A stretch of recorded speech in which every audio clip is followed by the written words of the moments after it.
Film की ये सच्ची कहानी है 1992 की, जब वर्ल्ड वॉर 2 के बाद पूरी दुनिया की इकोनॉमी तबाह हो गई थी। इसी फेज में डॉक्टर रिटर अपनी वाइफ को लेकर जर्मनी से निकल पड़े और आकर एक सुनसान आइलैंड में रहने लगे। यहाँ रहकर इन्होंने नई जिंदगी की शुरुआत कैसे की जाए और दुनिया में सर्वाइव कैसे किया जाए, ऐसे टॉपिक्स पर फिलोसफी लिखना शुरू की। अपनी किताबों में इन्होंने अपनी आइलैंड की आइसोलेटेड यानी सबसे अलग थलग लाइफ के बारे में भी बताया। आइलैंड के पास से गुजरने वाली शिप्स इनकी राइटिंग्स ले जाया करते थे। इनकी फिलोसफीज और कहानी पहले पहले न्यूज़पेपर्स में छपने लगी और दुनिया को इतनी पसंद आने लगी कि जल्द ही ये पूरी दुनिया में मशहूर हो गई। यहाँ तक कि लोग उनको फॉलो भी करने लगे। ऐसे ही उनका एक फैन कपल हेंस और उसकी वाइफ भी उनको देखते हुए सब कुछ छोड़ छाड़ कर इसी आइलैंड पर रहने के लिए आ गए अपने बेटे के साथ। ये वक्त था 1932 का, डॉक्टर रिटर के आने के लगभग 3 साल बाद का वक्त, जब ये कपल यहाँ आया था। ये दोनों यहाँ पर आकर रिटर और उसकी वाइफ से मिलते हैं, पर साफ पता चलता है कि वो लोग उनके यहाँ आने से खुश नहीं हैं। हालांकि हेंस को लगता था कि डॉक्टर रिटर उनको देखकर इंप्रेस होंगे अपने आप से। हेंस उनकी नाराजगी को भांपते हुए डॉक्टर रिटर को इंप्रेस करने के लिए कहता है कि आपकी फिलॉसफी पूरी दुनिया में मशहूर होने लगी है और मैं भी उसी से इंप्रेस होकर दुनिया छोड़कर यहाँ आया हूँ। मैं और मेरी वाइफ आपके बहुत बड़े फैन हैं। ये सुनकर भी डॉक्टर रिटर कोई एक्साइटमेंट नहीं दिखाते, पर उनको आइलैंड का टूर देना शुरू कर देते हैं और बताते हैं कि यहाँ की अकेली लाइफ बिल्कुल भी आसान नहीं। वो बताते हैं कि यहाँ के जंगली जानवरों से बचना काफी मुश्किल है और यहाँ इस आइलैंड पर कोई वाटर सोर्स भी नहीं है सिवाय 2 छोटे छोटे झरनों के जो बारिश का पानी स्टोर करते हैं। डॉक्टर रिटर अब अपनी वाइफ के पेट डोंकी पर उनका सामान लोड करके उन्हें ठीक पहाड़ी के ऊपर एक गार के पास छोड़ाते हैं और कहते हैं कि मैं अपने कैंप में आपको जगह नहीं दे सकता, लेकिन इस गार में आप आसानी से रात गुजार सकोगे और इतने में मुझे यकीन है कि यहाँ आ गए हो तो अपने रहने का भी इंतजाम खुद ही कर लोगे। जाने से पहले वो इन्हें ये भी कहकर जाते हैं कि रात होने से पहले पहले मेरी वाइफ का डोंकी वापस कर जाना। रात में हमें डॉक्टर रिटर उसकी वाइफ को दिखाया जाता है जो आपस में बातें कर रहे थे। डॉक्टर रिटर की वाइफ उन नए आने वाले लोगों का मजाक उड़ाती है और कहती है पता नहीं ये बेवकूफ क्या सोचकर यहाँ चलाए, इनसे हमारी जैसी लाइफ नहीं गुजारी जाएगी, आए दिन ये हमारी हेल्प लेने के लिए आया करेंगे और मैं इन चीजों से बहुत डिस्टर्ब होती हूँ। रिटर हंसते हुए कहता है इसीलिए तो मैं उसे ऊपर गार में छोड़ाया हूँ जहाँ पर लाशें सड़ती हैं, ठंड में रात गुजारेंगे तो सुबह तक खुद ही मर जाएंगे। दूसरी तरफ अब हमें हेंस और उसकी वाइफ को दिखाया जाता है जो दिन रात मेहनत करने लगे थे उस गार को घर बनाने के लिए। ये लोग पीने के पानी के लिए बारिश के पानी को इकट्ठा करने का फैसला करते हैं। जमीन में एक बहुत बड़ा सा गड्ढा बनाते हुए उसके साथ बहुत सारे कटे हुए बांस अटैच कर देते हैं, जिसकी वजह से जितना भी बारिश का पानी उन बांसों में आता था वो नीचे गड्ढे में स्टोर हो जाया करता था। आहिस्ता आहिस्ता करके ये लोग अपनी मुश्किलों को कम करने की कोशिश तो कर ही रहे थे, पर हेंस की वाइफ मार्गरेट यहाँ रहने में बिल्कुल कंफर्टेबल नहीं हो रही थी। रात में जंगली जानवरों की आवाजें और बड़े बड़े कीड़े मकोड़ों की आवाजें उसे सोने नहीं देती थी। जिस हाल में रिटर उन्हें छोड़कर गया था, रात में यहाँ सर्दी इतनी बढ़ जाती थी कि सांस लेना मुश्किल हो जाता था। ये लोग आग जलाकर बहुत मुश्किल से रहने के काबिल यहाँ का माहौल बनाते थे। ऐसे ही दिन गुजरते रहते हैं और एक दिन मार्गरेट हेंस को बताती है कि उसके पीरियड्स 3 महीने लेट हैं, जिसका मतलब वो प्रेग्नेंट है। हेंस तो ये खबर सुनकर बहुत ज्यादा खुश हो जाता है, पर मार्गरेट खुश नहीं हुई थी। वो ऐसे माहौल में इस बच्चे को पैदा नहीं करना चाहती थी। अगले दिन दिखाया जाता है कि दोनों ही कपल्स खाने की तलाश के लिए पहाड़ों के जंगलों में निकल जाते हैं और तब उन्हें दूर से एक गन शॉट की आवाज सुनाई देती है। रिटर अपनी बाइनोकुलर लगाकर देखता है तो उसे पता चलता है कि उनके आइलैंड पर कोई और भी आ गया था और इससे उसे बहुत ज्यादा गुस्सा आ जाता है। वो अपनी लाइफ अकेले गुजारना चाहता था। पता चलता है कि यहाँ पर एलोइस नाम की एक लड़की आई थी अपने 2 फ्रेंड्स के साथ। वो लोग साथ में अपना एक सर्वेंट भी लेकर आए थे और आते ही ये तीनों मिलकर मस्ती करने लग जाते हैं। रिटर और उसकी वाइफ जब वापस अपने घर पर आते हैं तो एलोइस के दोनों दोस्त उसकी कुर्सी को अपने कंधे पे उठाकर उसके सामने लेकर जाते हैं। एलोइस रिटर की वाइफ से मिलती है और उसे बताती है कि वो एक रॉयल घराने से आई है। वो बताती है कि मैं यहाँ पर फेमस डॉक्टर रिटर के लिए आई हूँ। इतनी देर में डॉक्टर रिटर भी उनके सामने आ जाता है, जिसे देखते ही एलोइस खड़ी हो जाती है और उनकी तारीफों के पुल बांधना शुरू कर देती है और कहती है कि मुझे हमेशा से उस आदमी से मिलना था जिसने दुनिया के पीछे भागना छोड़कर अपना ही एक नया किंगडम बना लिया। वो बताती है कि मैंने तुम्हारी तारीफें सबके सामने की है, यहाँ तक कि प्रेसिडेंट और गवर्नर के सामने भी, कि तुमने एक नई जिंदगी बनाने के लिए अपने सारे दांत तक निकाल दिए ताकि उस आइलैंड पर रहते हुए तुम्हें कोई इन्फेक्शन ना हो जाए और तुम अपनी लाइफ को आगे बढ़ा सको और एक बेहतरीन फिलॉसफी लिख सको जिससे दुनिया को फायदा हो। रिटर उससे पूछता है कि अब तुम लोग रहने कहाँ वाले हो, तो वो बताती है कि हम बीच के पास कैंपिंग करने का डिसाइड कर रहे हैं। रिटर बताता है कि वहाँ पर पीने तक का पानी नहीं है, मैं तुम्हें उससे बेहतर जगह बता देता हूँ। सीन कट होता है और अगले सीन में दिखाया जाता है कि एलोइस और उसके दोस्त एक पॉन्ड में नहा रहे थे और एंजॉय कर रहे थे। ये देखते हुए जल्दी से हेंस और उसकी वाइफ आती है और उन्हें डांटकर उस पॉन्ड से बाहर निकलने को कहते हैं। पता चलता है कि ये उनका बनाया हुआ पॉन्ड था जिसके अंदर वो बारिश का पानी स्टोर करते थे और उनके पास सिर्फ यही पानी का सोर्स था। एलोइस उनसे माफी मांगती है और कहती है सॉरी, मुझे इस बारे में नहीं पता था। वो उनसे अपने आप को इंट्रोड्यूस करवाती है और बताती है कि अब से हम भी आपके नेबर हैं। मैं इस आइलैंड पर एक बहुत बड़ा रिसोर्ट बनाना चाहती हूँ जहाँ पर सिर्फ मिलियनर्स आया करेंगे। प्रोजेक्ट का इंजीनियर रोडोल्फ है, जबकि रॉबर्ट उसके बॉडीगार्ड के तौर पे यहाँ आया है।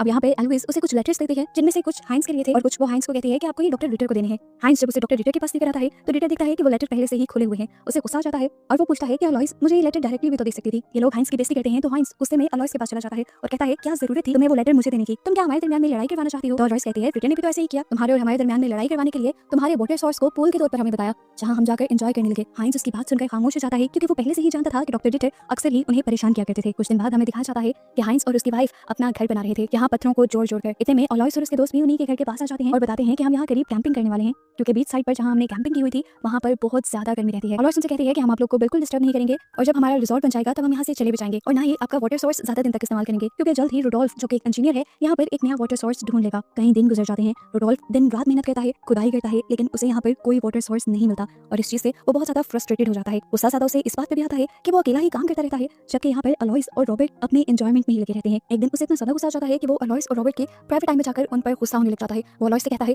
तुम्हारा दिमाग खराब था कि तुम मुझे यहाँ ले आई, मैं एक इंजीनियर हूँ, तुम्हारे पास कोई प्लान नहीं था, यहाँ कोई गार्डन नहीं था, तुम बस मुझे यहाँ खींच लाई हो और मेरा टाइम वेस्ट कर रही हो। इन चीजों से अलॉयस को गुस्सा आ जाता है और वो हर्ट होकर जंगलों में चली जाती है। इतने दिन हो गए थे इन लोगों के पास खाने को भी कुछ नहीं था, इसीलिए रॉबर्ट और रुडोल्फ हाइंस के घर पर नजर रखने लग जाते हैं, वहां से फूड चुराने के लिए। दिखाया जाता है कि आज मार्गरेट को अजीब सा पेट में दर्द होने लगा था। वो जान गई थी कि टाइम आ गया है जब उसे एक बेबी को जन्म देना होगा। वो हाइंस को जोर जोर से आवाज देकर बुलाती है, लेकिन हाइंस करीब नहीं था। वो बाहर निकलती है, सब लोगों को मदद के लिए बुलाती है, चिल्लाती है। रॉबर्ट और रुडोल्फ छुपे रहते हैं, लेकिन उसकी मदद के लिए नहीं निकलते। मार्गरेट यहाँ से निकलकर अलॉयस के टेंट के पास जाकर मदद मांगने का डिसाइड करती है और पीछे से दिखाया जाता है कि मौका पाकर वो लोग मार्गरेट के घर चोरी करने के लिए घुस जाते हैं। इधर अलॉयस भी मार्गरेट की दुख भरी आवाज सुनकर भी टेंट से बाहर नहीं निकलती, क्योंकि उसे मार्गरेट की मदद करनी ही नहीं थी।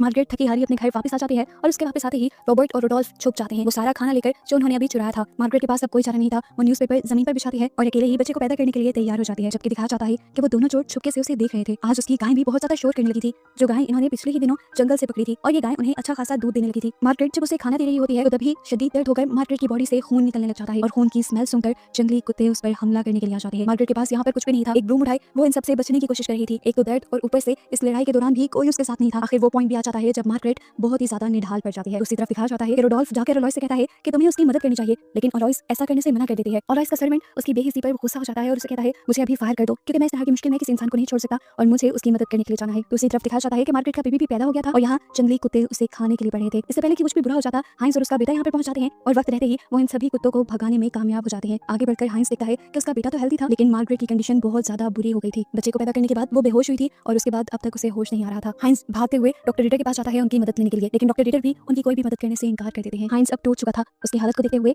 डॉक्टर रिटर की वाइफ उससे मदद करने को कहती है और डॉक्टर रिटर जब मार्गरेट के पास पहुंचते हैं तो देखते हैं कि उसकी हालत बहुत ज्यादा खराब हो चुकी थी। उसका प्लेसेंटा अभी तक उसकी बॉडी के अंदर था, जिसे निकालने के लिए वो हाइंस से एक चम्मच और गर्म पानी मांगते हैं और इन दो चीजों की मदद से वो मार्गरेट का ऑपरेशन करते हैं। मार्गरेट को बहुत ज्यादा दर्द भी होता है, लेकिन इस दर्द भरे प्रोसेस की वजह से उसकी जान आखिर बच जाती है। अब सीन कट होता है और हमें कई महीनों बाद का सीन दिखाया जाता है। आइलैंड पर अब गर्मी आ चुकी थी, गर्मी की वजह से ये पूरा आइलैंड सूख चुका था और यहाँ पर पानी की बहुत ज्यादा कमी हो गई थी। जाहिर सी बात है अब इनके पास खाने को भी कम बचा था और रिटर भी अब अपनी ओल्ड फिलॉसफीज नहीं लिख पा रहा था। अलॉयस के पास भी खाने को सब कुछ खत्म हो गया था। रुडोल्फ जो कि उसका इंजीनियर था, वो के मारे जब उसकी हालत बुरी हो जाती है तो वो हाइंस के घर पर खाना मांगने आ जाता है। हाइंस और मार्गरेट उसे खाना भी देते हैं और उसे अच्छे से ट्रीट भी करते हैं। ये देखते हुए उसे एहसास होता है कि अलॉयस ने तो उसे कभी ऐसा ट्रीट नहीं किया था। उसे अच्छा लगता है तो वो यहाँ पर उन्हें अलॉयस के सच भी बताने लगता है। वो उसे बताता है कि अलॉयस किसी रॉयल घराने से नहीं है, बल्कि वो एक आम और गरीब लड़की है। उसका रॉयल घराने वाला स्टाइल, बातचीत का तरीका, उसकी नॉलेज सब किताबों से ली गई है और कपड़े भी उसने किसी के मांग पर पहने हैं। वो आर्टिफिशियल जिंदगी गुजारी है। उसने अपने आप को ख्वाबों में एक शहजादी समझा और असल दुनिया में भी अपने आप को शहजादी बनाने लगी। वो बताता है कि उसके माँ बाप ने भी उसे छोड़ दिया था, जिसके बाद वो पेरिस के क्लब में डांस करने लगी थी और वहीं पर वो रॉबर्ट और रुडोल्फ से मिली थी। डॉक्टर रिटर को भी वो पढ़ा करती थी, उन्हीं से उसे इस आइलैंड का पता चला था और वो रुडोल्फ को एक होटल बनाने के झांसे में यहाँ ले आई थी। खैर सीन कट होता है और हमें दिखाया जाता है कि हॉलीवुड का एक बहुत ही बड़ा फिल्म डायरेक्टर इस आइलैंड पे आया था अपनी पूरी टीम के साथ और इन सब लोगों के लिए बहुत सारी खाने पीने की सप्लाईज लेकर। वो भी डॉक्टर रिटर से बहुत ज्यादा इंप्रेस था और डॉक्टर रिटर से मिलने के लिए आया था। जैसे ही अलॉयस को उसके आने की खबर मिलती है तो वो खुश हो जाती है, क्योंकि उसे लग रहा था कि वो डायरेक्टर को अपने काबू में करके उसके जरिए अपने सारे ख्वाब पूरे करेगी। अलॉयस अच्छे से तैयार होती है और उस आदमी से जाकर मिलती है। ये आदमी अलॉयस को ज्यादा भाव नहीं देता तो उसे अच्छा भी नहीं लगता। रात में दिखाया जाता है कि इसी डायरेक्टर ने यहाँ पर एक पार्टी रखी थी डॉक्टर रिटर के ऑनर में। वो डॉक्टर रिटर का शुक्रिया अदा करते हैं कि डॉक्टर रिटर ने दुनिया को बहुत अच्छी फिलॉसफीज दी थी और साथ ही वो डॉक्टर रिटर की बहादुरी की भी तारीफ करते हैं, क्योंकि उन्होंने अकेले इस आइलैंड पर आकर जिंदगी शुरू की थी। साथ ही साथ वो मार्गरेट की भी तारीफ करते हैं कि उसने इस आइलैंड पर पहला बच्चा पैदा किया है। पार्टी खत्म होने के बाद सभी लोग अपने घर चले जाते हैं और अलॉयस को पता चलता है कि ये लोग भी यहाँ पर कोई फिल्म बनाने नहीं आए थे, बस पार्टी करने के लिए आए थे और अगली सुबह वो चले जाएंगे। टाइम कम था अलॉयस के पास, इसलिए अलॉयस दोबारा डायरेक्टर के पास आती है और उसे अपनी अदाएं दिखाना शुरू कर देती है, जबकि डायरेक्टर उसे बताते भी हैं कि उसे अलॉयस में कोई इंटरेस्ट नहीं। लेकिन जब अलॉयस उसे कहती है कि मैं यहाँ पर रहकर अकेली पड़ चुकी हूँ तो डायरेक्टर जोर जोर से हंसने लग जाते हैं और कहते हैं, अब समझ गया मैं, असल में तुम किसी रॉयल घराने से नहीं हो, सिर्फ रॉयल घराने से होने की एक्टिंग कर रही हो, क्योंकि अभी जो तुमने किया वो रॉयल घराने की लड़कियां नहीं करती। और अगर तुम ये सोच रही हो कि मैं इस आइलैंड पर तुम्हारी टिकट बन जाऊंगा तो तुम बहुत गलत हो। ये कहकर वो वहां से चला जाता है और अलॉयस अपना ये सच दूसरे के मुंह से सुनकर बिल्कुल टूट जाती है। उसने ये तो सोच लिया था कि अगर डायरेक्टर के साथ वो रह नहीं पाई तो कम से कम वो डायरेक्टर की शिप में इस आइलैंड को छोड़कर चली जाएगी और अपनी जिंदगी दोबारा नॉर्मल कर लेगी। इस भूख और प्यास के दौर से वो दूर चली जाएगी। लेकिन जब तक वो सुबह उठी तो उसे पता चला कि शिप पहले से ही यहाँ से जा चुकी है और ये सोचते हुए वो डिप्रेशन में चली जाती है, वो टूट जाती है। उसके साथ ये पहली मर्तबा हुआ था कि जो उसने चाहा था वो नहीं हुआ था। यहाँ पर डॉक्टर रिटर जब उठते हैं तो देखते हैं कि जो भी सप्लाईज वो हॉलीवुड के डायरेक्टर उन्हें देकर गए थे उनकी वो सारी सप्लाईज अलॉयस चुरा कर ले गई है। डॉक्टर रिटर को बहुत ज्यादा गुस्सा आ जाता है और वो हाइंस के पास जाता है। वो हाइंस से कहता है कि तुम्हें एक साइड चुनी होगी, हम या अलॉयस। वो हमें तंग कर रही है और मैं इससे ज्यादा कुछ भी बर्दाश्त नहीं कर सकता। हाइंस उसे कहता है, मैं तो तब भी आपके ही साथ था जब आप मुझे पसंद भी नहीं करते थे। डॉक्टर रिटर कहते हैं, फिर देर किस बात की, चलो बदला लेने के लिए। ये दोनों अपनी राइफल्स उठाए हुए अलॉयस के कैंप में पहुंच जाते हैं। ये लोग अलॉयस से अपना खाना वापस मांगते हैं तो अलॉयस कहती है, मैं नहीं दूंगी। और हाइंस, तुम्हें क्या लगता है, तुम जो रिटर का साथ देने के लिए यहाँ पे आए हो, या रिटर तुम्हें अपने खाने में से कुछ देगा? बिल्कुल भी नहीं। उस समय रिटर अपनी बंदूक तान देता है तो दूसरी तरफ से रॉबर्ट भी अपनी बंदूक तान देता है। इससे पहले कि यहाँ पर कुछ बुरा हो जाता या किसी एक का मर्डर हो जाता, मार्गरेट आकर इन सबकी लड़ाई रोक देती है और इन सबको अपने अपने घर जाने को कहती है। रिटर घर आता है तो अब वो गुस्से से पागल हो चुका था। ना उसे अब फिलॉसफी लिखी जाती थी और ना ही अब उसे इस आइलैंड की जिंदगी गुजारी जा रही थी। वो गुस्से में अपना टाइपराइटर ही तोड़ देता है और डोरा से कहता है कि अब मैं और भूख से नहीं मरूंगा, मैं हंटिंग के लिए जा रहा हूँ। डोरा उसे याद भी करवाती है कि हम लोग वेजिटेरियन हैं, पर डॉक्टर रिटर उसे कहते हैं मुझे इससे फर्क नहीं पड़ता, मुझे बस खाना चाहिए, वो चाहे कुछ भी मिले। दूसरी तरफ दिखाया जाता है कि हाइंस के घर पर रुडोल्फ दोबारा उनके घर आया हुआ था, क्योंकि हाइंस रुडोल्फ को अच्छे से ट्रीट भी करते थे और उसे खाना भी देते थे। इस टाइम भी वो खाना ही खा रहा होता है कि बाहर से अलोइस उसे चिल्ला चिल्लाकर बुलाने लग जाती है। वो उसे खाना भी देती है और उसके कपड़े उसे वापस करते हुए कहती है कि अगर तुम यहाँ से जाना चाहते हो तो चले जाओ। रुडोल्फ की आंखों से आंसू निकल आते हैं। वो अलोइस से कहता है अगर तुम्हें आखिरी मिनट पर जाते हुए किसी भी चीज की जरूरत है तो तुम मुझसे कह सकते हो। सीन कट होता है और हमें आधी रात का सीन दिखाया जाता है। हाइंस और डोरा अपने घर पर थे, तभी उन्हें बाहर से अजीबोगरीब आवाजें सुनाई थी।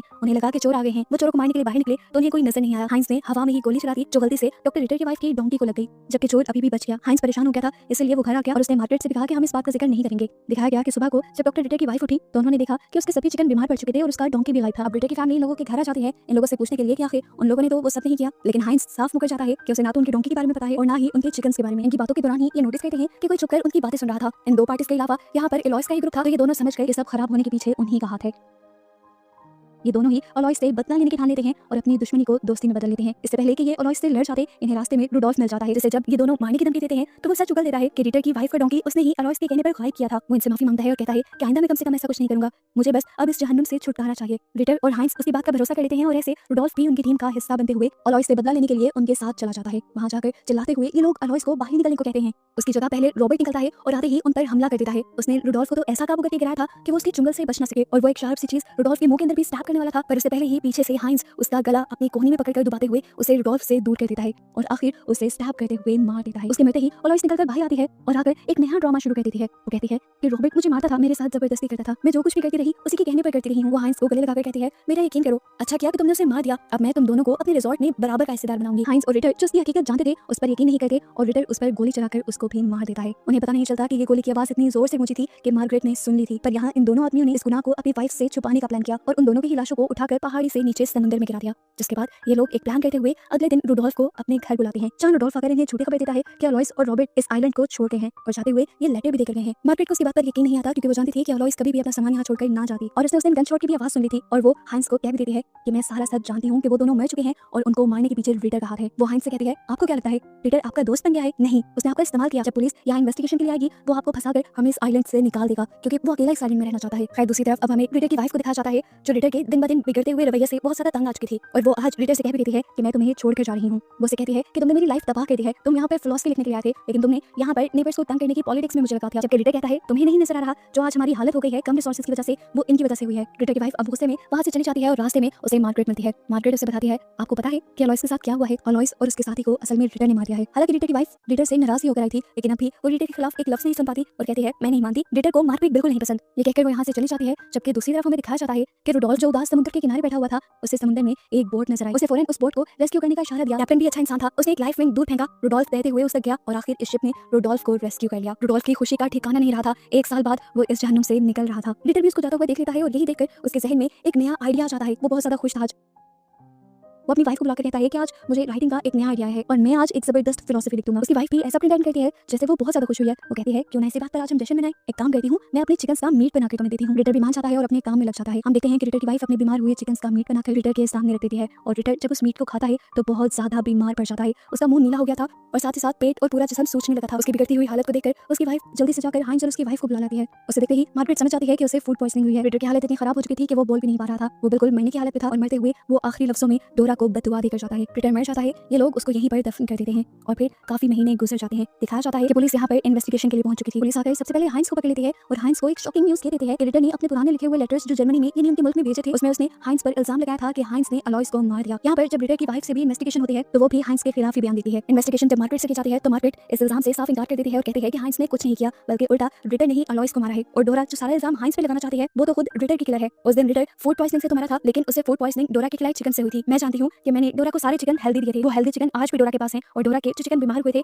वो गायब, जिसका मतलब है कि डोरा ने जानबूझकर रिटर को वो खराब चिकन खिलाए थे। हाइंस के खिलाफ क्योंकि पुलिस को कोई सबूत नहीं मिलते तो पुलिस हाइंस और हाइंस की फैमिली को इसी आइलैंड पर छोड़ने का फैसला करती है और डोरा को अपने साथ ले जाती है। और मूवी के एंड पर बताया जाता है कि रिटर की वाइफ यानी डोरा ने अपनी बाकी लाइफ जर्मनी में ही गुजारी और फिर 1943 में उसकी डेथ हुई। लेकिन मरने से पहले उसने भी एक किताब लिखी थी अपने आइलैंड में रहने वाले इस एक्सपीरियंस पर और उसकी भी किताब बहुत ज्यादा हिट हुई थी। इस किताब में उसने मार्गरेट और उसकी फैमिली के ऊपर बहुत से इल्जाम लगाए थे जिसकी वजह से मार्गरेट ने भी उसके जवाब में एक किताब लिखी। आखिर में हुआ ये कि मार्गरेट और उसकी फैमिली ही उस आइलैंड पर रहने लगे और उस आइलैंड पर उन्होंने फाइनली एक छोटा सा रिसोर्ट भी बना दिया जहाँ पर आज तक टूरिस्ट जाते हैं। हमें यहाँ पर रुडोल्फ की भी एंडिंग बताई जाती है। उसके बारे में खबर ये मिली थी कि उसकी शिप का फ्यूल खत्म हो गया था, जिसकी वजह से उसकी शिप समंदर में ही गायब हो गई और वो भी मारा गया। मूवी के पोस्ट क्रेडिट सीन में बताया जाता है कि मार्गरेट बूढ़े होने तक और अपने मरने तक उसी आइलैंड पर ही, और आखिर में हमें इस आइलैंड पर बना वो छोटा सा मार्गरेट का रिसोर्ट भी दिखाया जाता है। और बस यही सब दिखाते हुए ये मूवी यहाँ खत्म हो जाती है।